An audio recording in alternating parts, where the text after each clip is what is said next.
On பண்ணிக்கலாம். இப்போ அடுப்பு நல்லா ஹீட் ஆகிடுச்சு. இந்த டைம் நம்ம என்ன பண்ண போகிறோம் அப்படின்னா, அடுப்பை சிம்மில் வச்சுட்டு ஃபஸ்ட்டு நம்ம வந்து அந்த பாயாசத்துக்கு போடுறதுக்கான முந்திரி அந்த ட்ரை கிரேப்ஸ்லாம் வந்துட்டு ஃபஸ்ட்டு ரோஸ்ட் பண்ணி எடுத்துக்கலாம். நான் வந்து இந்த 10 rupees கீ தான் போடுறேன். நான் வந்து கொஞ்சமாக தான் செய்ய போகிறேன் அப்படின்றனால நெய் வந்து கம்மியாக தான் ஆட் பண்ணுறேன். ஸோ நீங்கள் வந்துட்டு நிறைய உங்களோட குவான்டிட்டிக்கு ஏற்ற மாதிரி வந்து எடுத்துக்கோங்க.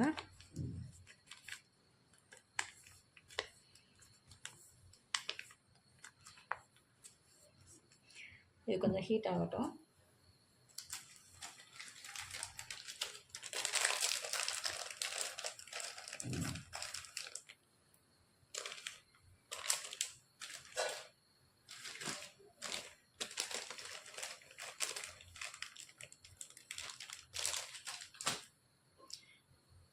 ஓகே, இப்போ இது கொஞ்சம் நல்லா ஹீட் ஆயிடுச்சு. நான் வந்து இந்த அளவுக்கு வந்து எடுத்திருக்கேன். இப்போ வந்து அடுப்பை வந்து லோ ஃப்ளேமில் வச்சுட்டு நம்ம எடுத்துக்கிறத வந்து போட்டுடலாம். நல்லா வந்து இந்த முந்திரியோட கலர் மாறுற வரைக்கும் கொஞ்சம் நல்லா வறுத்துட்டு அந்த நெய் ஸ்மெல்லுக்கு வந்து ரொம்ப டேஸ்ட்டாக இருக்கும். அந்த ட்ரை கிரேப்ஸ்லாம் பாருங்கள் நல்லா வந்து கொஞ்சம் புஷ்ஷுன்னு எலும்பி வந்துடுச்சு. இந்த அளவுக்கு நம்ம வந்து ரோஸ்ட் பண்ணால் போதும்.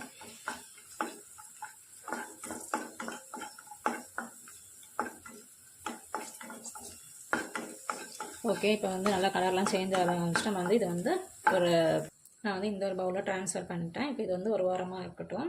இப்போ நம்ம அதே சட்டியில் இப்போ என்ன செய்ய போகிறோம் அப்படின்னா, காய்ச்சி வச்ச பால் வந்துட்டு இதை வந்து ஊற்ற போகிறேன்.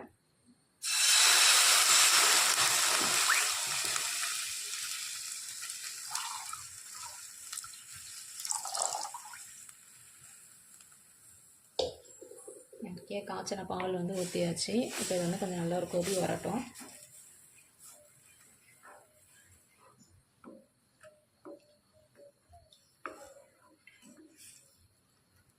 ஓகே, இப்போ பாருங்கள் பால் நல்லா வந்து ஒரு கொதி வர ஆரம்பிச்சிட்டு இந்த டைம் நம்ம என்ன செய்ய போகிறோம் அப்படின்னா, நம்மளோட பாயாச சேமியா தான் வந்துட்டு ஆட் பண்ண போகிறோம். அது வந்து ரொம்ப நீளமாக இருக்கும். நம்ம வந்து இவ்வளோ நீளமாலாம் சேர்க்கக்கூடாது. வெயிட் பண்ண பார்க்குறேன்.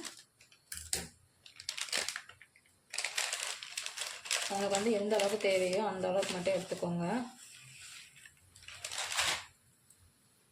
நான் வந்து இவ்வளோ இது எடுத்திருக்கேன்.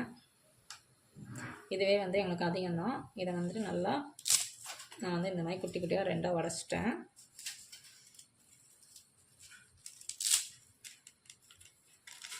இப்போ வந்து இதில் ஆட் பண்ணிக்கலாம். இப்போ அந்த சேமியா வந்து நல்லா அதில் குக் ஆகட்டும்.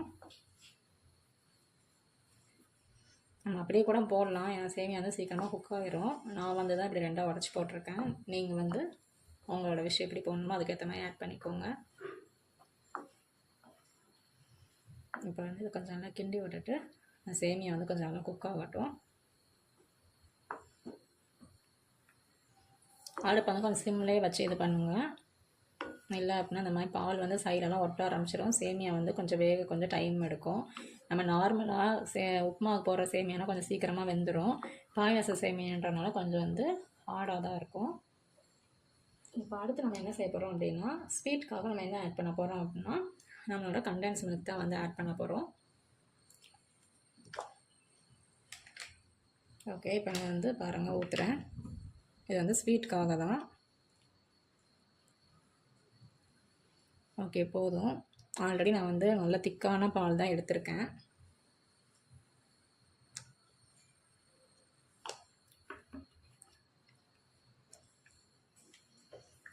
இதை இருக்க நல்லா மிக்ஸ் பண்ணிக்கலாம். உங்களுக்கு வந்து ஸ்வீட் பத்தலை அப்படின்னா நீங்கள் வந்து இன்னும் கூட ஆட் பண்ணிக்கலாம். உங்களோட டேஸ்ட்டுக்காக தான். இந்த ஒரு கொதி வந்ததுக்கப்புறம் வந்து டேஸ்ட் பண்ணி பார்க்கலாம் ஸ்வீட் கரெக்டாக இருக்கா அப்படின்ட்டு.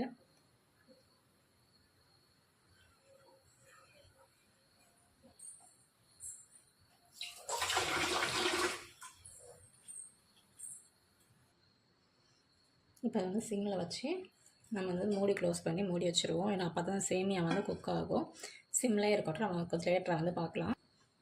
ஓகே ஃப்ரெண்ட்ஸ், இப்போ நம்ம வந்து ஓப்பன் பண்ணி பார்க்கலாம். பாருங்கள் எந்த அளவுக்கு வந்துருச்சு அப்படின்ட்டு.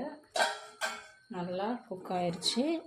சேமியாவும் நல்லா வெந்துருச்சு. பாருங்கள் நான் வந்து எவ்வளோ திக்கான பாலில் வந்து ஊற்றிருக்கேன் அப்படின்ட்டு.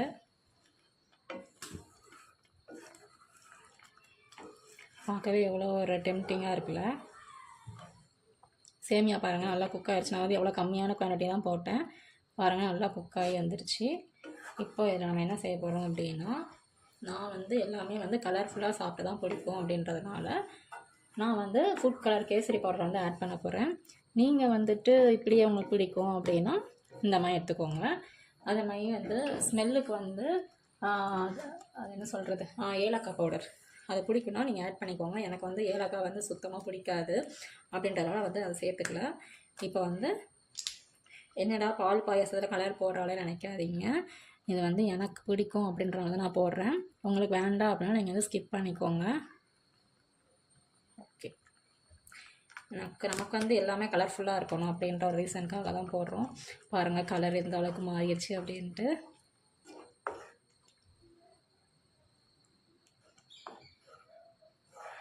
வாவ், நல்லா மிக்ஸ் பண்ண கலர் நல்லா மாறிடும். அவ்வளோ ஒரு சூப்பரான கலர் ஆயிடுச்சு பார்த்தீங்களா. ஓகே,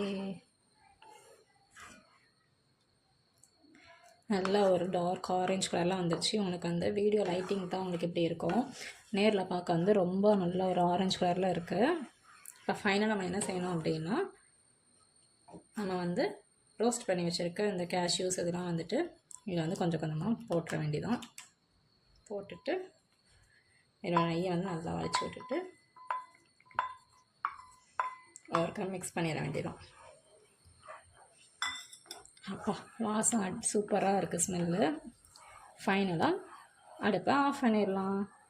முடிஞ்சிருச்சு. இதுதான் வந்து சூப்பரான வந்து பால் பாயாசம் வந்து ரெடி ஆயிடுச்சு. நீங்கள் வந்து இந்த மாதிரி கண்டென்ஸ் மில்க் வாங்கி அதை வந்து எப்படி காலி பண்ணேன்னு தெரியாமல் எங்களை மாதிரி முழிச்சிக்கிட்டு இருந்தீங்க அப்படின்னா நீங்கள் வந்து இந்த மாதிரி செய்யுங்க, ரொம்பவே டேஸ்ட்டாக இருக்கும். ஓகே, இதை மாதிரி செஞ்சு பார்த்துட்டு கமெண்ட் பண்ணுங்கள். தேங்க்ஸ் ஃபார் வாட்சிங். பாய்.